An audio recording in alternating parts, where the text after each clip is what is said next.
Tuloy pa rin kaya suporta ng administration ni Trump kay BBM o hindi na? Hindi naman, hindi po yung suportan ano lang, yung legal na support. Alam niyo yun, yung susuportahan kita dahil magkaalyado tayo. Pero wala na yung susuportahan kita kasi gigil kami rin sa Duterte. Gusto namin talagang di na makabalik yung mga Duterte. May ganun tayong agam-agam nun eh. Kasi, di ba, alam naman natin kung gaano nawalang hiya ni Duterte rin si Obama at that time. Tsaka wala talaga siyang bilib dyan sa mga Democrats na yan. Pareho lang kasi yan ng mga liberal party dito. Makes sense, may sentido common kasi ang mga Orientals. Sir, pwera lang sa China. Grabe naman. Anong pwera lang sa China? Pinakamatalino nga yung China eh. Boss Badong, nandong kanina si Elon Musk sa speech ni Donald Trump. Talagang suportado niya. Kapag humupa ng lahat ng gera, baka bababa na yung presyo ng langis, huhupa na inflation sa mundo. Correct. Pati po yung pagkain kasi dyan sa Ukraine, yan po ang number one na producer ng ng grains, yung mga trigo, ginagamit sa pandesal, ginagamit po sa mga tinapay. Kaya buong mundo talaga eh. Kamala pala, Sir Buds. Antichrist, di pala yan siya naniniwala kay Jesus Christ. Alam niyo po, yung mga Hudyo hindi po naniniwala kay Kristo. Hindi na, depende po sa reliyon eh. Baka meron din ng mga ateista, etc. Sir Brads, travel na naman si BBM pag naimbitahan para sumipsip o pipilitin ni BBM maimbita sa inauguration ni Trump by January 2025. Malamang naman niya invited. Hindi naman po natin mapapaano yun kasi halos leader ng buong mundo yan US eh. Ayaw man natin sa US o gusto natin. Wala tayong magagawa. Sila talaga yung leader ng mundo. Ayaw nilang tigilan ng mga Duterte karamihan sa abroad. Hindi makalimutan ang Duterte legacy from Calgary, Canada. Talaga naman pong kasi nabubugbog kami dito ng nung media. Nabubugbog talaga kami parang buti nga alam nyo sa totoo lang buti nga po meron talagang mga vlogger eh. Kung wala pong mga vlogger, to yan Sir Badong. Karamihan sa mga Hudyo hindi naniniwala kay Kristo. Nakita ko yan sa isang espiel sa YouTube. Hindi naman po talaga nila paniniwalaan si Kristo dahil naghihintay sila na Mesaya. Sa atin kasi yung Mesaya si Kristo eh. Pag naniwala po sila na Mesaya si Kristo, mawawala na po. Hindi po yan yung Judaism. Siyempre, ano po tayo, no? Pasensya na-discuss lang natin ng konti. Napagkakamali kasi natin na yung Hudyo, yung ninintay po nila ngayon yung kanilang Mesaya. Sa atin kasi yung Mesaya natin, si Kristo. Si Yeso Kristo na. Muiset na virus. Yan. Boss Bad, siguradong gigil na naman ang Huwadcom dahil sa sinabi ni Tatay Digong na wala silang integrity. Expect po natin bukas yung kanilang yung kanila pong yung kanilang tawag doon, press conference. Boss Baz, tanong ko lang, mas mataas bang mayor ng Maynila kaysa sa mga congressman ng Maynila? Kasi maraming congressman ang Manila pero isa lang mayor, nalilito lang ako. Ba't naman po kayo malilito? Hindi naman kalito-lito yun. Kung titignan, di ba? Ibig sabihin, hindi po pwedeng sabihin na may mas mataas sa kanila at mas may bababa kasi magkaiba po ng function eh. Usually, sa probinsya, 3-4 na munisipalidad o ang bumubuo para magkaroon ng isang congressional district. Unlike sa Metro Manila, isang syudad, maraming congressional district dahil po sa dami ng tao. So kung pagbabatayan po, actually wala pong mas mataas at mas mababa kasi national position po yung pagiging congressman eh. Pero ang katotohanan, Oh, it may appear na mas mababa sila sa Manila mayor kasi 6 sila sa iisa lang yung mayor, eh, yung parang, ah, scarcity ba? Kung nag-iisa yung mayor, 6 kayong congressman, under kayo kasi tumatakbo kayo malamang under ng mayor, eh. Gano'n nakikita ng tao 'yun. Pero sa probinsya hindi po gano'n ang sitwasyon, baliktad. Isang congressman marami siyang hawak na munisipalidad. Pero gano'n talaga, malalaking populasyon 'yan, eh. Malaking siyudad, malalaki ang populasyon ng siyudad ng Metro Manila, kaya marami silang congressional district. Wala naman pong pataasan diyan kasi magkahiwalay po, magkaiba pong trabaho, eh. Pero gano'n talaga yung mag-a-appear nun na yung mayor ng Maynila, siya yung pinuno ng mga congressman. Talagang normalidad lang yun. Boss Bads, tanong ko lang, hinihintay pa ang mga resulta mula sa Arizona, Nevada, Alaska at saka ang Michigan. Eh, wala na po yan eh, material na kasi meron po silang 270 electoral votes na kinakailangan maabot. Pag naabot mo yun, ikaw na yung panalo. Kasi halimbawa, makuha man yan ni ano lahat, ni Kamala Harris, lahat nung sinasabi mong boto, tapos na po yan eh. Hindi pa rin siya abot sa boto ngayon, electoral votes ni Donald Trump. Kaya immaterial na po yan. Wala nang kwentang mga media ngayon, masyadong halata ang pagkabias nila, pera-pera lang talaga. Hindi po lang ngayon yan, no? Pais, ganyan na dati yung media. Nagmumukha lang silang noon kasi wala namang vlogger noon, eh. Walang mga vlogger noon. Kaya sama-sama lang sila. Kung ano lang ang sabihin ng media, yun ang katotohanan. 'Di ba? Pero dahil may vlogger na ngayon, nalalantad po sila. Dati na pong ganyan yung media. Dati na po silang may pinapaboran. Ngayon lang sila nalalantad. Nadali na naman ni PRRD ang Quadcom, ibabalita kaya yan ng mainstream media. Binabalita naman po yan kasi pasasamain nila eh. Babalita nila para tirahin. Ang reaction po, bukas meron na naman press con yung mga, dalawa nagpe-press con, yung mga young guns, tsaka yung mga young ones. Theory of evolution contradicts religion. Tsaka na po natin pag-usapan yung mga relihiyon. Yun lang po nasabi ko para hindi po malito. Kasi ang konotasyon po kasi sa atin pag sinabi Antichrist, demonyo eh. Satanas eh, satanism eh. Yung Antichrist po na mga Hudyo, kasi hindi sila naniniwala na si Kristo yung Mesaya. Ano na kaya ang susunod na hakbangin ng BBM admin ngayong nanalo na si Trump? Actually, wala naman ang mawawalan lang sila ng ano no ng taga-udyok. Kasi sunod-sunuran sila eh. Ang gusto nung dating administrasyon ng US, magkaroon talaga ng ano, tension dito sa ano. Tignan nyo, nabentahan nila yung Taiwan. Di ba nabentahan nila yung Taiwan ng mga gamit pandigma?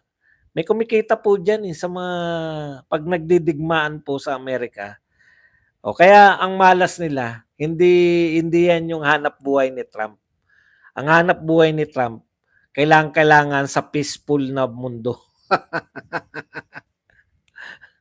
May mga naghahanap buhay po sa Amerika na ang hanap buhay nila magbenta ng mga war machines, no?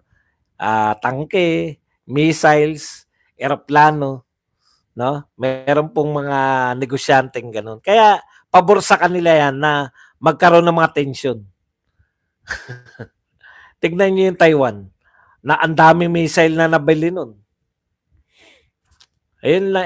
Ang negosyo ni Donald Trump, ano eh, ano nang ang tawag dyan sa negosyong ganyan, yung mga hotel-hotel?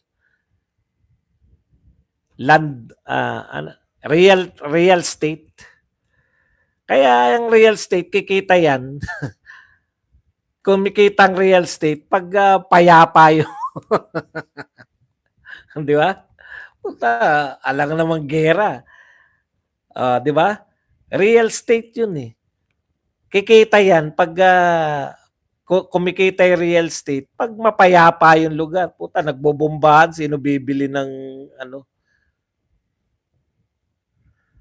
military corporations naninira kay Trump. Correct.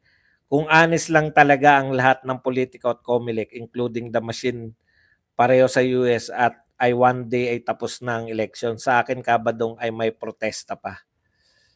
Wala naman po nagprotesta, eh. Protesta lang po sa dakdakan si Lenny. Wala po siyang protesta. Hotelier, yan, real estate, hotels, 'di ba? Hindi po magiging matagumpay yung mga real estate at hotels pag may giyera sa buong mundo. Kaya, gano'n yan, eh, kanya-kanyang interest yan, eh. Kung ang interest na namumuno ay sa giyera, siyempre paglalaban niya yung interest niya. Donald Trump, nakabili ng biggest golf course sa UK, kita niyo? Oh, katulad nun, golf course. Imagine niyo kung may giyera, sino maglalaro ng golf? Eh, 'pag mapayapa, 'pag peaceful, golf tayo. Lakbay tayo sa buong mundo, payapa ang buong mundo. Kaya ayaw niya yung mga magugulong mga immigrants, 'di ba? Kasi putya, 'pag gumulo 'tong mga 'to, 'pag magulo ang lugar, hindi magmamahal yung presyo ng real estate. Kinakailangan payapa, peaceful, very productive, very yung masagana yung lugar.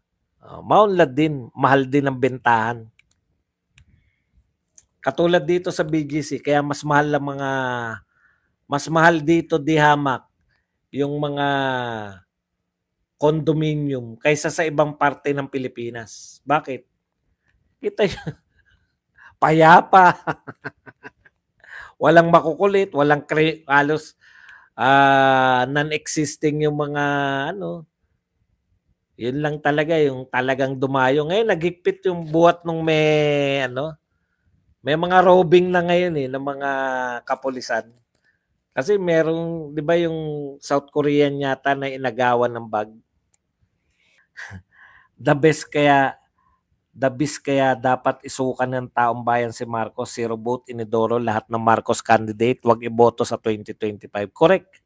Sabi pa nga ni PRRD noon, kung obob si Trump, hindi niya may tatayo ang Trump Tower sa New York City, which is very, very correct. Pragmatic thinker kasi si President-elect Trump. Magkakaunawaan talaga sila dahil pareho silang practical mag-isip, eh. Yung iba kasi napaka-ideal, ang tatanda na, idealistic pa rin. Pwede ba yun na ang tingin mo sa droga yung problema? Hindi problema. Boss Buds, tanong lang, tingin mo may epektong ginawa ni Winston ng PACC na pananampal sa isang Chinese sa mga OFW sa China? Wala naman. Ayaw naman ng China ng Pogo, eh. Di ba Pogo yung nila? Bea Rose, nakapunta na ako sa Amerika. Madam, but I didn't behave just like what you're doing here and splitting some of your opinions at this channel. Kasi alam nyo, sa totoo lang, bakit nagtatawaran? Nakapunta ka na ba ng Amerika? Puta, porket hindi ako nakapunta, bawal na ako magsalita tungkol kay Trump. Nagsasalita lang naman ako kay Trump tungkol sa magiging epekto niya sa Pilipinas. Bakit ako masaya? Ngayon, kung para maipagmalaki mo na ikaw ay may asawang taga-Amerika, ano magagawa natin? Talagang talagang ganyan ang buhay. Para sa akin, Kabadong, kung Democrat ay high taxes, pero hindi naman maganda economy sa ngayon na kay Biden. Sinong nabudol din sa Taliano Gold? Ang tagal na niyan, Poyax, ha? Matatalino tao rito, Poyax.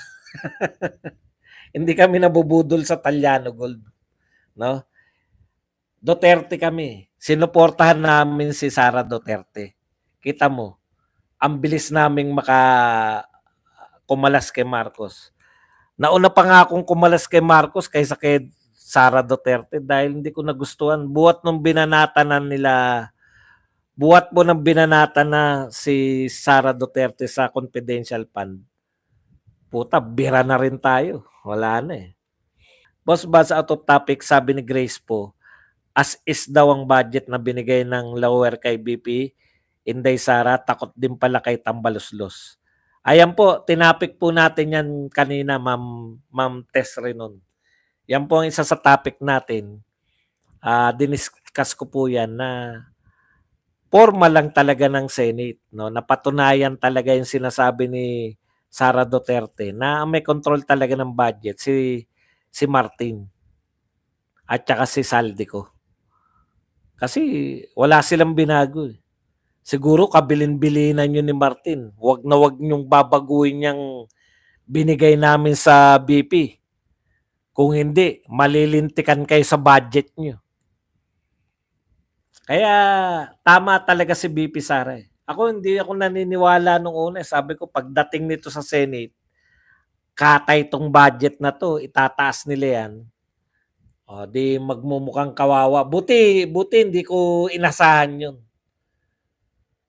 Pero at the back of my mind, ganun talaga yung isip ko eh. No? Yung mga senador, hindi yan papayag na dikta-diktahan ng mga congressman. Mali pala talaga akala natin. Mas tama talaga yung mga Duterte kaysa sa akin. Si Martin talaga. Divorce ko asawa ko, American kasi hindi tuloy.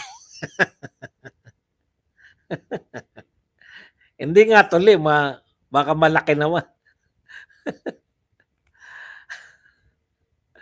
Sir, madami kong kamag-anak sa Amerika, lahat legal migrants, immigrants. Meron pa ako pinsan pure American at half American. Boss, napanood nyo na ba yung baha sa Valencia, Spain nung bumisita ang hari at presidente, binato ng mga putik sa galit ng mga tao? Sana ganun din dapat ang ginawa kay BBM para madala ang mga hinayupak. Masaya kasi tayo ng tinutulungan eh. Biruin mo, pinahilera. Doon ako awang-awa eh. Siguro kung pahilerahin ako para bigyan lang ako ng kapirasong mga bubong, no? Ganun po kaaba. Ganun po kaaba yung yung mga kababayan natin, no? Papipilahin ka sa tapat ng mga yero at para dahil dadaan si BBM, magandang background. Pinabilad pa sa initan para lang photo op. Grabe, no? Boss Buds, tanong lang, tingin mo ututo talaga yung si PBBM kasi mga matatalino naman nakapaligid sa kanya. Bakit puros kabobohan ang ginagawa niya?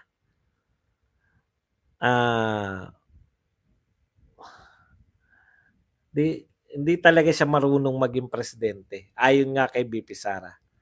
Nagtatanong lang, boss, baka makatikim ako dito. Dahig ang ICC sa